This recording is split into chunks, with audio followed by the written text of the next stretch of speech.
സ്വാതന്ത്ര്യദിനത്തോടനുബന്ധിച്ച് രാജ്യത്തെ എല്ലാ വിമാനത്താവളങ്ങളിലും ഏർപ്പെടുത്തുന്ന പ്രത്യേക സുരക്ഷാ ക്രമീകരണങ്ങളുടെ ഭാഗമായി കൊച്ചി അന്താരാഷ്ട്ര വിമാനത്താവളത്തിലെ സുരക്ഷാ ക്രമീകരണങ്ങളും കൂടുതൽ ശക്തമാക്കും. ആഗസ്റ്റ് 20 വരെയാണ് പ്രത്യേക സുരക്ഷാ ക്രമീകരണങ്ങൾ ഏർപ്പെടുത്തുന്നത്. ബ്യൂറോ ഓഫ് സിവിൽ ഏവിയേഷൻ സെക്യൂരിറ്റിയുടെ നിർദ്ദേശപ്രകാരമാണ് നടപടികൾ. വിമാനത്താവളത്തിനകത്തും പുറത്തുമുള്ള നിരീക്ഷണം ശക്തമാക്കും. യാത്രക്കാരുടെയും ബാഗേജുകളുടെയും കാർഗോ ചരക്കുകളുടെയും സുരക്ഷാ പരിശോധന കൂടുതൽ കർശനമാക്കും.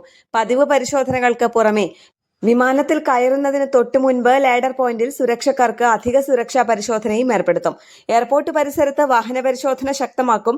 ആഗസ്റ്റ് 20 വരെ ആഭ്യന്തര അന്തർദേശീയ സർവീസുകളിലെ യാത്രക്കാർ പതിവിലും നേരത്തെ വിമാനത്താവളത്തിൽ എത്തിച്ചേരേണ്ടതുണ്ട്. നാഷണൽ ഡെസ്ക്, കേരള പ്രണാമം.